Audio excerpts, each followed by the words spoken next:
In today's video, I'm going to teach you how to change the default name format in Scanner Pro on iPhone. Keeping your scans organized starts with smart file names, and Scanner Pro makes this easy by letting you set a default naming rule. This way, every new document you scan is automatically labeled in a consistent, meaningful way without extra effort. First, open the Scanner Pro app on your iPhone. You'll land on the main screen where you typically start a scan. From here, look to the top left corner for the gear icon, and that's the Settings button. Tap it to open the app's settings. If you don't see it right away, make sure you're on the home screen and not inside a document preview. Inside Settings, find and tap Scanning. This section controls how the app captures and processes your documents, and it's where the naming preferences live. It's a good place to remember because most scan-related behaviors like quality, capture options, and naming are grouped here for quick access. Next, tap Default Name Format.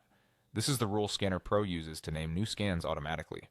Changing this won't rename files you've already saved, but it will apply to everything you scan from now on, keeping future documents tidy and easier to search. Now choose the format that fits your workflow. Date is a popular choice if you track documents chronologically, since it helps them sort in order and makes it easy to find what you scanned on a specific day. If you prefer more context in your file names, select a custom format. With a custom name, you can include words that describe the document type, like invoices or receipts, so your files stand out at a glance. The key is to pick something you'll recognize later, and that keeps similar documents grouped together when you view them in a list. After you've made your selection, tap Done to save the change.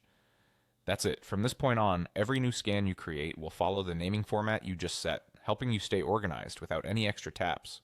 If you ever want to adjust the format, maybe switching from a date-based name to a custom label, you can return to the same place in Settings and update it anytime. A consistent naming convention pays off when you're sharing files, syncing to cloud services, or searching your library on the go. Thanks for watching. Now you know how to set the default name format in Scanner Pro on your iPhone, so your scans are organized the moment you create them.